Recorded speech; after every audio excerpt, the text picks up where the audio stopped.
జీవితాంతం మన కోసం కష్టపడి వాళ్ళ టైంని కూడా మన కోసమే వెచ్చించి వాళ్ళ జీవితాన్ని మనకే అంకితం చేసే పేరెంట్స్ కి మన కృతజ్ఞత ఖచ్చితంగా చూపించాలి. మరి ఎలా చూపిస్తాము?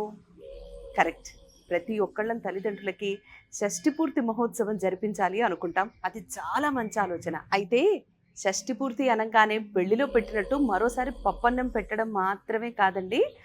60 సంవత్సరాల తర్వాత వాళ్ళ ఆయుష్ కూడా చక్కగా ఉండాలి, బాగుండాలి, సంతోషంగా సుఖ సౌఖ్యాలతో ఉండాలి అని ఉగ్రరథ శాంతి హోమం జరిపిస్తారు. అది ముఖ్యం. India international institute for Ram Rajya cultural trust Hyderabad వారు చాలా మంచి కార్యక్రమం మొదలెట్టారండి. మ్యామ్, షష్ఠి పూర్తితో పాటు సామూహిక హరిహర కళ్యాణము చేపిస్తున్నాము అయోధ్యలో. దానితో పాటు నైమిషారణ్యంలో సామూహిక సత్యనారాయణ స్వామి వ్రతము, చక్రస్నానము ఇవన్నీ పెద్దవాళ్ళకి చేయించబోతున్నాం. మరి పిల్లల పరిస్థితి ఏంటండి? పిల్లలు కూడా రావచ్చు మేడం వాళ్ళతో పాటు. పిల్లలతో పాటు పెద్దవారికి కూడా శ్రీరాముడి జన్మస్థలమైన అయోధ్యలో వేద పండితుల చేత వేద ఆశీర్వచనం కూడా లభిస్తుంది. అంతేకాదు రామాయణ గాథని, రామాయణ కథని కూడా చక్కగా సాంస్కృతిక కార్యక్రమాల ద్వారా ప్రచారం చేయడం కూడా జరుగుతుంది. మనం పెద్దవాళ్ళకి ఇంతకంటే మంచి గిఫ్ట్ ఏమి ఇస్తాం చెప్పండి?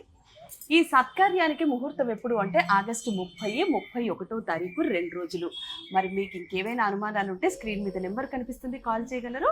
ట్రస్ట్ వెబ్సైట్కి కూడా మీరు మెసేజ్ చేయగలరు. అయితే మీరందరూ వస్తున్నారుగా, తల్లిదండ్రుల్ని వెంట పెట్టుకొని అయోధ్యకి అక్కడ కలుద్దాం. జై శ్రీరామ్.